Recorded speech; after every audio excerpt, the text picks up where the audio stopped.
Alrighty, welcome into the Gary Ayd Show here on The Cave, cavetalkradio.com and the Cave Talk Radio app. It's great to have you aboard. Gary Ayd, Rich Anselmo, going till 5 p.m. And we open up, as always, with the opening rant. But before we do that, got to give credit where credit is due, Rich. Perfect game by Domingo Germán. If you polled Yankee fans as to their most likely candidate for their next perfect game as a franchise, I'm thinking Domingo Germán's parents would have voted for Garrett Cole. Forget anyone else. Kind of out of left field. But hey, it's a perfect game. A perfect game is a perfect game. There's only one way to do those. So congratulations to Domingo Germán. But I got to tell you, this surprises, I think, everybody, including probably him. Oh, I believe it. When the NHL draft first round ended last night, ESPN switched to the game, so I got to see the last inning. It was fun to watch it happen. It's just, I mean, there's not been a lot of these in Major League history. What is this, about the 20th or so? 22nd? 24, is it? Yeah. Okay. I mean, when you really think about it, that's exceedingly rare. I mean, we're talking almost 200 years of Major League history at this point, right? 150, 160 years? Since the late 1800s, yeah. Right. So we're talking about 150-ish years or so of history here. And it's only been done 24 times. That's quite an accomplishment. And, I think at various points of Major League history, various aspects of throwing a perfect game were individually more impressive than the other aspects of it. I mean, it's always impressive just on the whole, but breaking it down to its component parts, you essentially have, in my mind, 3 components to a perfect game. Well, I guess 4. First one is, of course, no hits. Second is, of course, no walks. Third is, of course, going the full game. And fourth is a little bit of luck and a good defense behind you, right? So those are the 4 elements of it as I see it. And at one point in history, the easy part for at least a good pitcher or even a above average pitcher was the part that I think now is probably the most unusual, which is going the full 9 innings. Like, now that's the hardest part about it, because there's these Nimrod managers out there now, a lot of them, I would even say probably a majority, maybe even a super majority, who basically scoff at the idea, it's just another game. I don't care. He's got a perfect game after 7 innings. So the fact that you even get a chance to do this, forget the rarity of being in that position late in the game. I mean, that's always going to be impressive. But now, if you go 9 innings, it's like, wait a minute, what happened? Did he win the lottery? Did we set the clocks back 10 years? What's going on here? It's crazy. So now I think that's the hardest part about it in a lot of ways, is just getting the opportunity when you get close in the 6th, 7th inning to have the chance to go the rest of the game. I think at one point, not striking, not giving up hits was always, I think that was always the most impressive part until I think relatively recently. And then I think sometime between now and about 20 years ago, the walks was challenging, because that's about when the time turned to where people were really looking to work counts, which had the double effect of trying to get starters out early and also getting on base via the walk. So not issuing walks when you were facing, in a lot of cases, lineups, not just a couple of guys, but lineups full of batters whose main objective was to just not swing at anything and just make you throw 3 strikes that you can get them out with and try to get a walk. So that became really hard. I think in some ways it's harder to throw a perfect game now than it was 20 or more years ago, because not because the batters are any better or worse, but because of what I've just said. You don't get the chance to go as deep. Guys are looking to get on base, and by any means necessary, taking pitches, which elongates at bats. I think it's harder to do now than it used to be. It is. Well, and the main reason is just like you said, managers don't let you go that far anymore. That's right. And that's one of the problems. Now, the good thing for Herman was he only threw 99 pitches. That's right. I guarantee you, if it would have been a nothing game, though, at the end of 9 with his 99 pitches, he would have been pulled. I've always wondered how that should be canonized, if at all. Like, if you go 9 perfect innings, that's a game. If you leave with a 0-0 tie, did you throw a perfect game? I mean, you really did. Yeah, but it doesn't count as one. It doesn't count as one, I know. It's amazing, though, sometimes the guys that end up throwing these games. It's not always, as case in point with Herman here, the top line pitchers. A lot of times it's random guys. Sometimes it's top line guys. It's amazing that Nolan Ryan threw 7 no hitters, but no perfect games. Yeah. He always walked people, though. That's right. That's right. Sometimes walked them with a bruise because he hit batters on a pretty regular basis too, and that couldn't have felt good. True. So there's that. Now the other thing I wanted to talk about today. So congratulations to Domingo Herman. The press conference with Steve Cohen that we talked about yesterday occurred last night, and I'm curious your thoughts. My take is we got a lot of what we asked for. Wasn't everything, but there was a good amount of it. He was candid. He's like, "Look, this isn't what I paid for. I'm losing money. Didn't say how much. I can't afford to do that forever. I can't afford it to do for a while. So we'll have to see where that goes. We're not going to be active on the deadline. So we did give you an answer, a pretty direct answer on their plan to fix this. And the plan is you guys got to play better or else there's no reinforcements of significance coming here. So we got an answer. Maybe it's not the answer we wanted, but we got one. He very thoroughly said, I'm not making personnel changes right now. All is not lost, but it's getting late and it's up to the players. And I'm paraphrasing all this, but these are the main points. He did belabor in the last quarter of his press conference a lot about the state of the minor leagues, particularly the minor league pitching left to him by the Wilpons. I mean, he's not wrong, but that was a little bit of whining, but whatever. But overall, I think to me, he shot it to us straight and, he reinforced my belief that he's a very good owner. And I have confidence we will eventually realize sustained regular success with him at the helm. I agree. I don't think he'll have it any other way. I was shocked to hear him candidly say we're looking for a guy to work above Billy Epler. And I was thrilled to hear that. That was great. That was probably my favorite part about the whole thing. I enjoyed that as well. Yes, no, that was rather impressive. And on top of all that, Epler was aware of this. This wasn't like a big shock to anyone, obviously. And he's being patient. He's waiting. He's waiting to get the right guy. And well, I'm sure he spoke to him about it too. Oh, yeah. I'm sure Epler's known that. Well, Cohen said as much that he's known that for quite a while.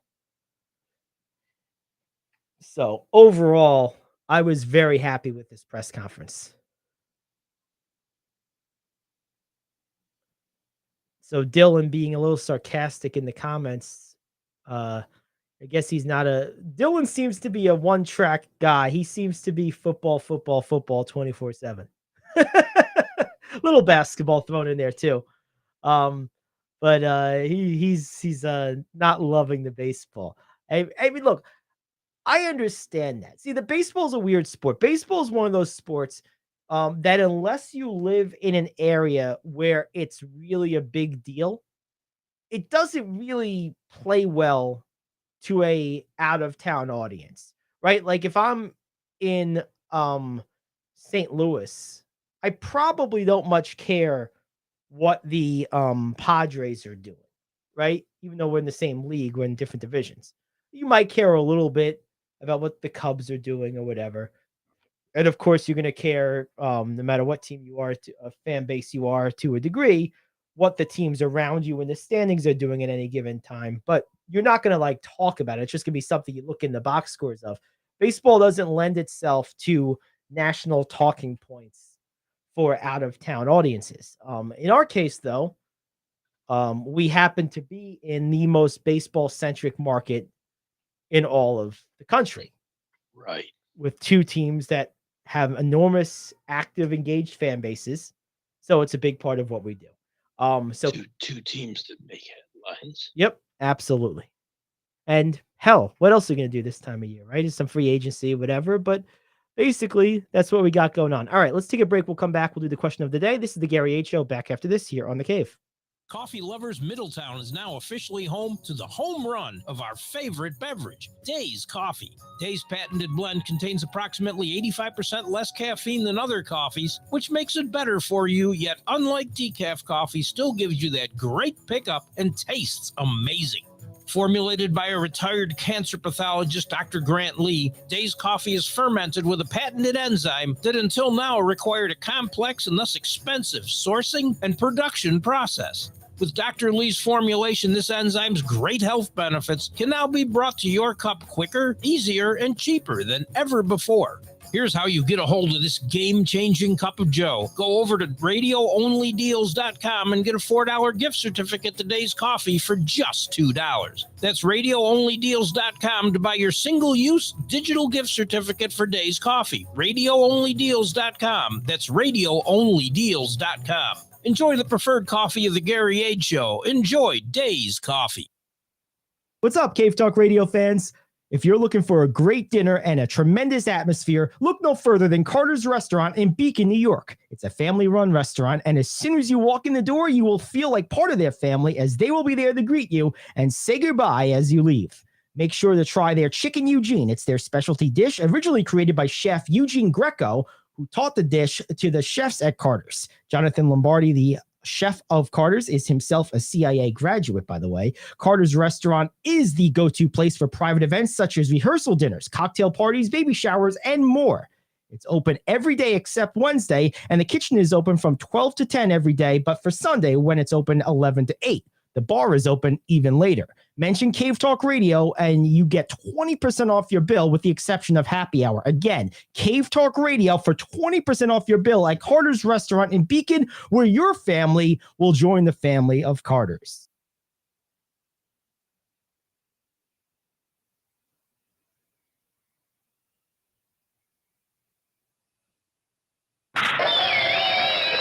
There is a legitimate push to remove cannabis from the NCAA's list of banned drugs. I am KO, back in 1 minute with your sports question of the day. Would you like to hear better for as little as 10 cents a day? Now you can with the all-new Audion hearing aids. The average hearing aid lasts about 3 years. Ours, at only $99 a pair, means you're paying as little as 10 cents a day to hear better. And to make things even better, we'll give you a 45-day money-back guarantee. Skip the doctor and get hearing aids delivered straight to your door. We've eliminated all the middlemen to offer you a factory direct price of only $99 a pair. Join over 300,000 people just like you who took advantage of our 45-day trial offer. Now you can hear better too for just 10 cents a day. Call now and order your $99 pair of Audion hearing aids with a 45-day money-back guarantee. Plus, get free 3 to 5 day shipping. 800-226-1471. 800-226-1471. 800-226-1471. That's 800-226-1471. NCAA Divisions 2 and 3 have asked the NCAA Commission on Competitive Safeguards and Medical Aspects of Sports to consider removing cannabis from the association's list of banned drugs. In order for the cannabinoid class to be removed from the list, each of the 3 NCAA divisional governance bodies would need to adopt the modified legislation. The committee will be receiving input from membership over the next few months. Final action will likely take place this fall. Question: do you think the NCAA should or should not remove cannabis from its banned drug list? See, this is one that I think you have to just kind of accept reality on. I in a purely idealistic, to answer the question head on, in a purely ideal setting, no. I do believe weed is a gateway drug. I do believe that, similar to fast food, which at least is still food, cannabis products, which includes food and drinks and gummies and stuff, are designed to create an addictive property, much like nicotine.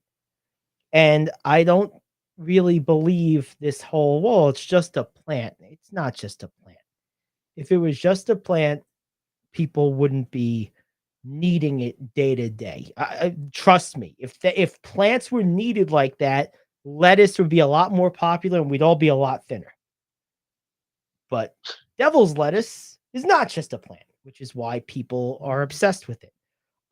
I've thought the push for marijuana decriminalization has been as much about the people on the inside of the movement protecting their own interests because they're all using, as much as anything else. I think the other piece of it, of course, is governmental money. The irony of it, they want to tax it, of course, and so you make it legal and put it through sanctioned dispensaries. Now you can do that more easily. But of course, the irony is, what does tax do? It raises the price because, of course, the merchant's passing that on, as well as any of their operating costs that come through compliance, which is considerable in that industry. What are they doing? They're passing that on to the consumer. So what happens? Well, the business for the street dealer, when he drops his price $5 or so, becomes much greater. And what ends up happening is the crime is now not buying marijuana, it's buying it from the wrong place, which people start buying from the street dealers more again because they can't afford the other stuff because it's so expensive. And you're still sending people to jail for weed. See how this doesn't work? So ideally, I'd rather not, but it's going to happen. So let's just get it over with. You love the NBA. Yep. If they barred weed, you wouldn't have a league. Right. Well, I mean, look. Plain and simple. No, it's right. And the thing is, what people do in their private life and what is sanctioned on company property and time are two separate things. I'm never in favor of a company, like I was saying with the John Morant situation. I'm never in favor of a company's requirements for continued employment exceeding that of the law of that region. So if the law of that region is weed is legal, then in my opinion, the companies that operate there should follow suit. If it's not legal, they should also follow suit. But ultimately, what someone does in their private time, provided it's legal in the geographic area they're engaging in, whatever activity it is during that time, it's really nobody's business, and I don't care. I have my personal opinions about it. I think weed is a bad thing to do. I think it's a gateway drug. I do think it leads to other things in a lot of cases, and I think it's by itself potentially very harmful. We've all met people who seem permanently burnt out because they've smoked too much weed in their life, and their mind isn't as sharp anymore. We've all met those people. So I don't think it's this harmless, benign thing that it's like people like to turn it into. In fact, I know it's not. But that said, it's gonna happen. It's happened in all other places, and at this point, it's become more litigiously complex than anything you're maybe saving with those laws at this point. I think you just need to just take the cover off it altogether and just like make it a national across the board thing and just be done with it. But just know that what I said before is what's happening. It's what's going to continue to happen. It's just common sense. anything that the government taxes means the price is higher, and the taxes are the tip of the iceberg in a lot of cases. It's not just the taxes that the merchant has to worry about, it's the cost of compliance with all the BS things that they make you do. Those all cost money, permits, inspections, certain sourcing requirements, all this other kinds of stuff. And who do you think pays for all that? The customer, of course. Of course. So what does the customer do? Always. What do? You go and buy it secondhand on the street like you had to do until a few years ago. And now you go to jail for buying it in the wrong place, not for just having weed on you. So, the cycle continues. It's just a different reason.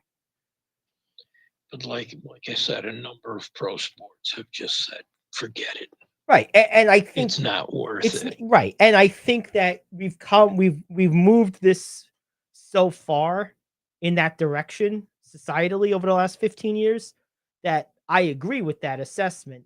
I mean, I would like to, you're not going to put the genie back in the bottle. I would have liked to have held strong on the previous regulations on this, but that's not what happened. And at this point, hang on is just causing, like you said, it's more trouble than it's worth. Let's just rip the Band-Aid off and call it a day. See, and for me, I did take gummies for pain. Mm-hmm. Didn't get addicted. I stopped because they're expensive. I've found other ways to manage the pain. Nothing illegal. Yep. But I don't think in the small doses some of them are used for, quote, medicinally, is as harmful. And I think it's a lot to do with the individual too. A lot of people can get addicted to something after one taste of it. So others can, like my grandfather's a good example of this. He smoked, I think, is about a pack of cigarettes a day for several decades. Got to be 60 something. Went to a doctor right around the time it was becoming kind of known medicine that smoking cigarettes wasn't good for you. Doctor said you should probably quit, although this, that, or the other might happen. Boom, never touched a cigarette the rest of his life. He lived to be 90, so 25 or so years. Yeah. My grandmother did the same thing with the same habit. So I think that a lot of it has to do with the person, which is why for so many, it can be and it is a gateway drug because they get addicted. They want more. They want a bigger, higher high. And they end up with cocaine. They end up with heroin. They end up with mushrooms, meth, fentanyl, whatever it is. I've seen more crimes committed and lives taken with alcohol than I have with Well, again, it depends on marijuana. it depends on the person. I think marijuana has more of a long-term effect on the user from daily regular use. I'm not even talking about abuse. I'm talking daily regular, like the equivalent of someone who drinks a glass of wine with dinner every night or one beer with dinner every night. The marijuana equivalent of that, I believe, does damage to your brain in a way that that amount of alcohol does not do to your kidneys when done over a long period of time. I don't believe that marijuana is, quote, better or less dangerous than alcohol. I think it's different. I think the dangers are different. But I think they're just as pronounced. And I'm not a fan of it. But Okay. hey, that's okay. And like I said, ultimately, the rules have been pushed the way they've been pushed. So let's just get the job. Let's just finish the job and let's just move on to the next thing.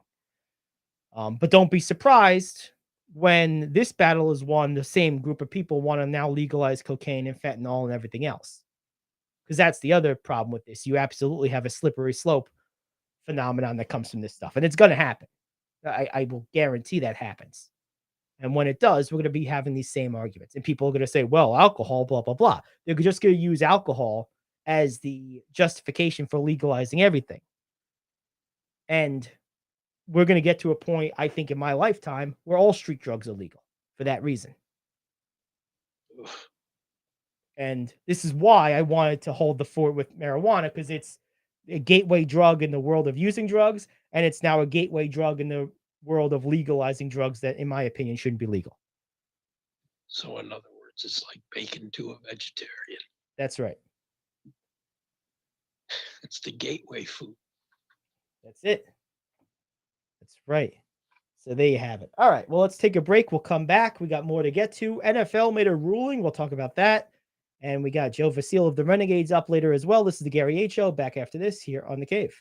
Are you like me? You have health insurance, but you don't have dental insurance. Do you need to get to the dentist right away? Maybe you need an implant or some other major service. Well, I found a dental insurance plan that's just right for you.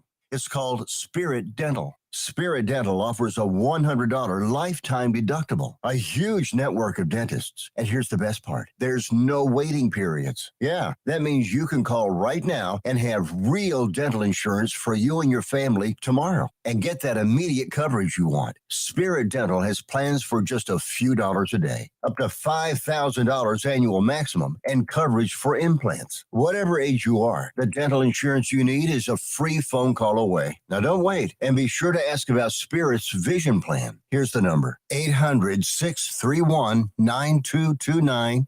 800-631-9229. That's 800-631-9229. Hey friend, life happens and you need money. What do?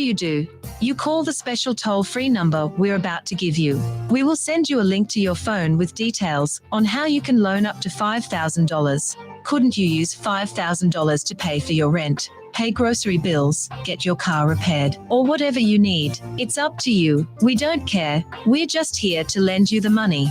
And we'll lend people money with good, bad, or no credit at all. Of course, some terms and conditions apply, and you'll see those on the link we're going to send you. So if you need up to $5,000 maybe as soon as the next business day, call this number right now. We will text you a free link with details. Paid for by Money Mutual. Call 800-586-7112. 800-586-7112. 800-586-7112. That's 800-586-7112.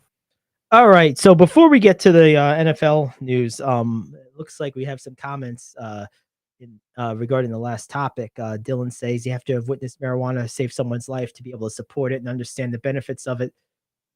No, I don't. Just because something in some instances can be beneficial doesn't mean it's beneficial on balance. And the problem with American jurisprudence, aka law, is it's a double-edged sword. It's both a great thing and can be a bad thing. In this case, it's a challenge, which is it's a twofold problem. One is the power of precedent, which I'll explain in a second, and the second is the lack of common sense ability to parse use here versus use there in a lot of cases. That one's a little better than it used to be, but it's still a challenge. And what ends up happening is, even if it starts one way, let's say it started with, and we did do this, it started with legalizing medicinally. And then what happened? It's now legal recreationally.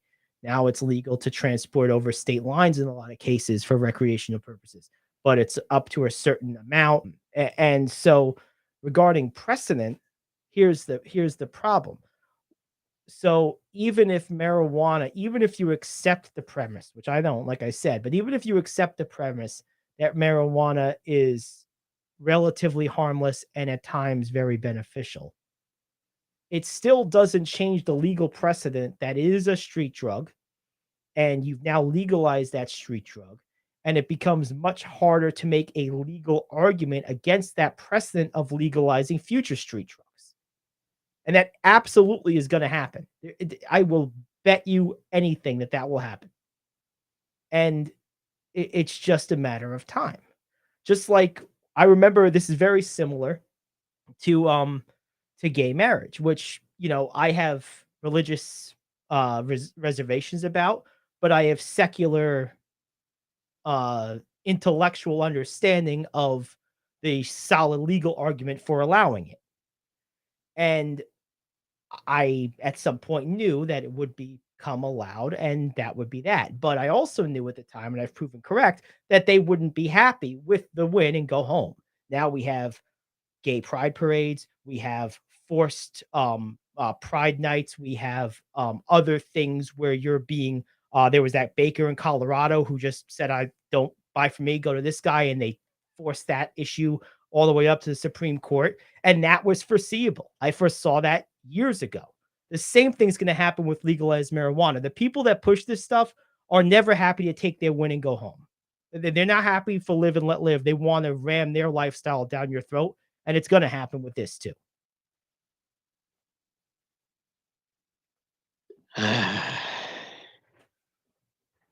I have seen people very helped by medicinal marijuana, including a cancer patient. So I'm never going to say that it doesn't help.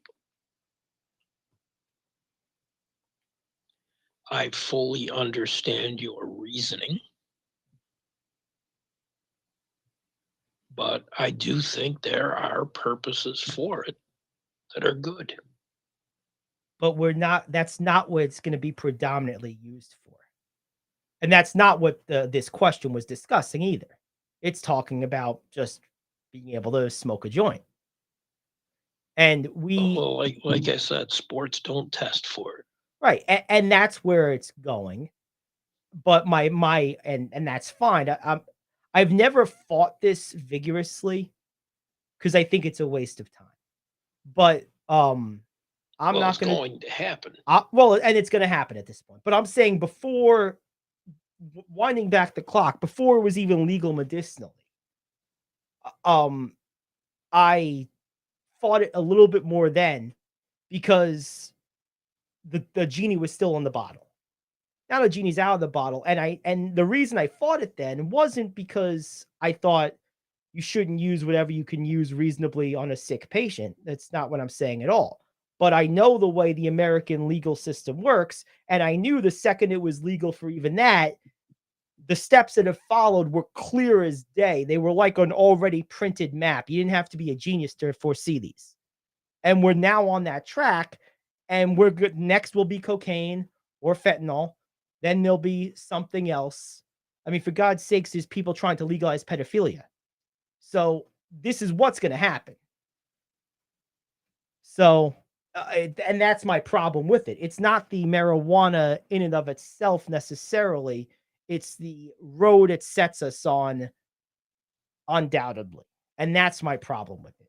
And I think there are things that are more important in the scale of a country, and a country that's going to be around probably for hundreds of years more, than even individual lives that could be saved now. With it's similar to warfare in the sense that, there's a lot of lives that are going to be lost, but there's more that are going to be saved by sacrificing those lives. I think that what happens in cases like this, whatever loss we have with medical treatment, that can't be made up with something else, which I find that unlikely that we couldn't find something else that would do something similar. But even if we can't, I think in the long run, we're going to cost more lives indirectly by following this road than we're going to save with medicinal marijuana.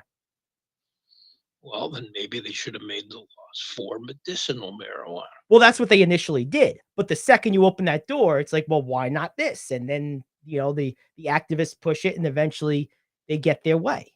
And that's the problem. You give them an inch, they take a mile, then they want 5 miles, then they want the whole country. And believe me, I don't think marijuana and pedophilia are even in the same ballpark. Oh, no, they're not. I'm not comparing them. But what I'm comparing is the march of, quote, progress. And with each step, we go further and further away from what I think is sensible. That was my point. I'm not comparing the two at all. Don't get that wrong at all. I'm not saying they're the same thing. Of course they're not. But like my prediction of cocaine and heroin and other hard drugs eventually become illegal because of marijuana's legalization, I believe pedophilia, if it becomes legal, which they're pushing for it, is going to be as a result of the fact that we legalize other things like sex changes on minors.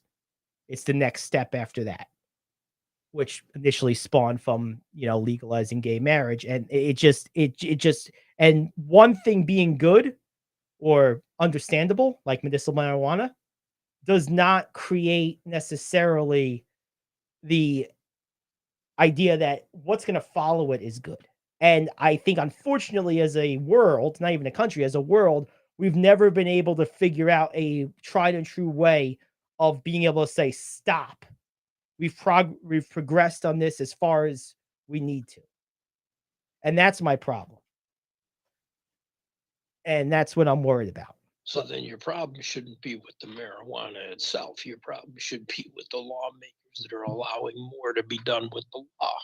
Right. And they're using this as judicial precedence for the next thing, which is a powerful legal argument. And that's the thing. So anyway, we got Joe Vasile of the Renegades ready to come up here. James Harden has signed his $35.6 million option, and they are beginning to work together to explore trade scenarios. This is according to ESPN. It's expected that Harden has played his last game in Philadelphia. Why?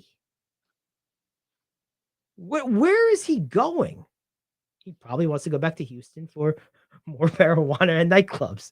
I know he loves the nightlife there, so there you go. He's going because they don't want to pay him the kind of money he wants. I mean, he just opted into $35.6 million for 1 year. For 1 year. What's he think he's going to get on the open market? I don't know. We'll see. All right. Well, Harden's also box office, and I think he would be in Houston. Well, in Houston, maybe, because of his history there. I never found him particularly fun to watch myself. But in fact, this version of Harden that we saw last year was the only version of Harden I've ever enjoyed watching. He was more in control. Exactly. This year, and he did some good things. Alrighty, well, let's go ahead and take a break. We'll come back and we'll talk with Joe Vasile of the Renegades. That's next here on the Gary Ayd Show on The Cave. What's up, Cave Talk Radio fans? If you're looking for a great dinner and a tremendous atmosphere, look no further than Carter's Restaurant in Beacon, New York. It's a family-run restaurant, and as soon as you walk in the door, you will feel like part of their family, as they will be there to greet you and say goodbye as you leave. Make sure to try their Chicken Eugene. It's their specialty dish, originally created by Chef Eugene Greco, who taught the dish to the chefs at Carter's. Jonathan Lombardi, the chef of Carter's, is himself a CIA graduate, by the way. Carter's Restaurant is the go-to place for private events such as rehearsal dinners, cocktail parties, baby showers, and more. It's open every day except Wednesday, and the kitchen is open from 12 to 10 every day, but for Sunday, when it's open 11 to 8. The bar is open even later. Mention Cave Talk Radio and you get 20% off your bill with the exception of happy hour. Again, Cave Talk Radio for 20% off your bill at Carter's Restaurant in Beacon, where your family will join the family of Carter's. Coffee Lovers Middletown is now officially home to the home run of our favorite beverage, Days Coffee. Days patented blend contains approximately 85% less caffeine than other coffees, which makes it better for you, yet unlike decaf coffee, still gives you that great pickup and tastes amazing. Formulated by a retired cancer pathologist, Dr. Grant Lee, Days Coffee is fermented with a patented enzyme that until now required a complex and thus expensive sourcing and production process. With Dr. Lee's formulation, this enzyme's great health benefits can now be brought to your cup quicker, easier, and cheaper than ever before. Here's how you get a hold of this game-changing cup of joe. Go over to radioonlydeals.com and get a $4 gift certificate to Days Coffee for just $2. That's radioonlydeals.com to buy your single-use digital gift certificate for Days Coffee. Radioonlydeals.com. That's radioonlydeals.com. Enjoy the preferred coffee of the Gary Ayd Show. Enjoy Days Coffee. All righty, welcome back to the Gary Ayd Show. Joe Vasile of the Renegades joins us right now. What's up, man? How you doing? How you doing, Joe? What's up, man? I'm doing great, Gary. How are you? I'm doing good, and I have to say, I'm on the team's webpage right now. We're having a Star Wars ticket package, Jedi robes. You got to tell me more about this, man. I'm like ready to go already. Yeah, so it's pretty great. It's Valley Reserve ticket, Jedi robes, part of a pregame parade. That's coming up July 15th, I want to say, Yep. right after the All-Star break. That is on Star Wars night. That's a fireworks night on a Saturday. I don't know exactly what characters from the movies will be here, but I believe there are characters scheduled to come out for that, and it's only like $35 for all that. It's a nice little package, and it's good. We've got all kinds of like different packages on theme nights, and that's kind of the next big one that's upcoming. But on a lot of the theme nights, we've got some different kind of stuff like that. But the Star Wars one is always a real popular one. Will those Jedi robes be available for like purchase at the gift store or something? To walk out there looking like Qui-Gon Jinn or something? That is, I believe those are exclusive for the packages because we've got to order them. But people that order those packages will get a Jedi robe though. Yes. Oh, yes, that's awesome. that's part of the package. That is cool. Okay, that's tremendous. Jedi robes. Will I be seeing you on July 15th in your Jedi robe at Heritage Financial Park? I think so. I'm even going to make sure I grow my beard between now and then too, so I look even more the part. Perfect. Gary wants Kenobi. There we go. I'll take it. Absolutely. Let's do it. So let's see. So since we last spoke, teams had some ups and downs. I know there was the rough walk-off on Sunday. Yeah. Was that the first one you guys have had this year in such a fashion? In that fashion, yes. We've walked off 3 times this year. So there's been a couple of them. That one was just it was a little tougher just because of the way that it all played out. Brooklyn's got a great speedster who was leading off that inning, and Omar De Los Santos. Still 70 bases left. They were laced on a bunt single, steals second, steals third, comes in on a wild pitch. Just kind of happened really fast, and it was a tough one for sure. There's really no doubt about that. But it's one of those things where it's nice because you can just kind of dust yourself off after a game like that, and try to recover. You had the 2 off days in a row, which was nice, I think, for everyone involved. The problem, I guess, has just been, like you mentioned, it's been a rough couple of games. I mean, it's a 5-game losing streak now, the longest losing streak of the season, and there just hasn't been a lot of offense. It's, I think, a total of 5 runs scored during these 5 games that the team's lost. The pitching's been doing its part for the most part, but the bats have just been struggling. And I feel like every other week we're on here talking about that, or hey, they're hot and everyone's hitting home runs. Well, it's this very hot and cold offense that's been the case off and on, throughout most of the first couple months of the season. Yeah. Now, did you get any sense that maybe there was a little bit of letting the foot off the gas near the end of the first half after clinching that playoff spot? Did that have anything to do with it? I don't know. If we're being honest, I think the guys they enjoyed themselves in New York City and Brooklyn. They partook in a lot of things that New York had to offer, but I don't think that necessarily factored into things either. I think it was just they ran into in Brooklyn's case some really good starting pitching. They had Jose Quintana, former American League All-Star rehab. Oh yeah. On Sunday against them. Tyler Stewart, who's a top 20 prospect for the Mets, pitched a really nice game. Blake Tidwell, who's the Mets top pitching prospect, came out the next day, pitched a really good game. And then there was Quintana. So that's what they went up against in those last 3 games of the series. 2 top prospects and then a 10-year big leaguer. So you kind of expected that the offense is going to struggle in that regard. And then, last night they started a little bit cold, but kind of got the bats going towards the end of the game. Unfortunately, it was just a little bit too little too late. I mean, Spencer Jones hit 2 balls to the wall in dead center field. That, if they're to any other part of the ballpark, he hit 2 home runs last night.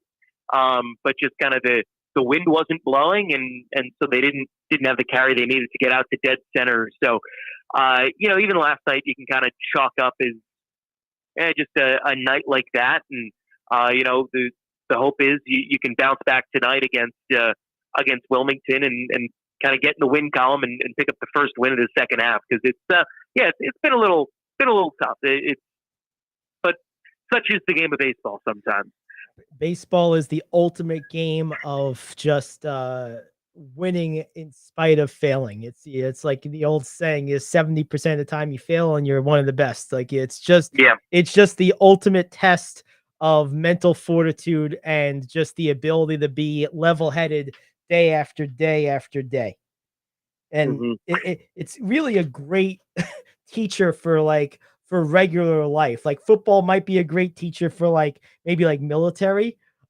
Baseball is great for the boring office job that you have to do every day, even when it's not going good and you don't like your boss and you haven't hit your sales quota in 3 quarters, but you got to go and try the next day too. And you might close the deal of your life. You might go 4 for 4 the next day, even if you're 0 for your last 20.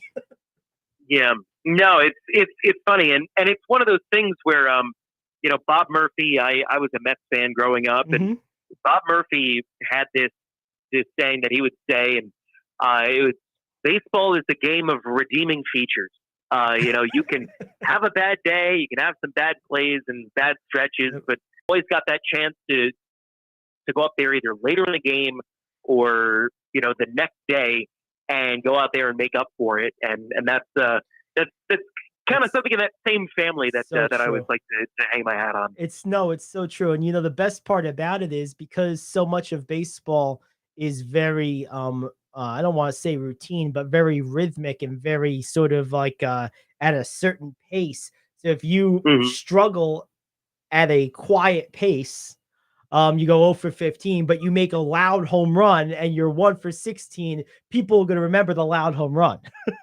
Right. Yeah. It's always the big loud thing that people remember, and not the quiet little streaks there. So it's been, like I said, it's kind of been a theme throughout the year where the offense is really come and gone, and in talk with hitting coach Kevin Martier and just all the things he's trying out with these guys to try to get some more consistency to score runs.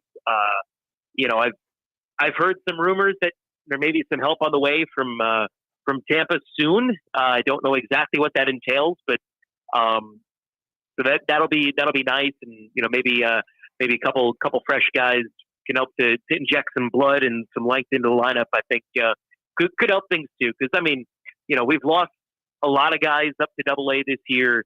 Aaron Polensky was a big loss to this offense, and there hasn't been a couple of guys have gone down with injuries. And there haven't been a lot of additions and kind of new things and new players brought into the team. And I think that, just getting a little bit extra to help keep people fresh and fresher than they would have been otherwise, I think will be a good thing too. No question about it. Last couple of things here for you, Joe. Talking about the maybe injection of new blood. How does the rookie draft, which is coming up in a couple of weeks here, a week and change actually, how does that, if at all, affect the lower level teams? I mean, I guess it's got to make a big difference. That's obviously where most of your players, I'm assuming, are coming from at some point or another, right? Is through the initial rookie draft. Yeah, so it's interesting for us. Probably it won't have a huge impact. I think the biggest impact that it could possibly have for us, at least immediately, is there are limits that are set by Major League Baseball about how many minor league players organizations are allowed to have under contract. And so when the draft rolls around, that there may be some guys traded to help free up some spots for those draft picks, or the much sadder side of that, which is some guys may get released and things like that. And obviously you hope that it's not that. You hope that it's something more along the lines of like a AAA guy used his opt-out because he thinks he can get a better chance to make the big league club in another organization, and that helps to free up a spot.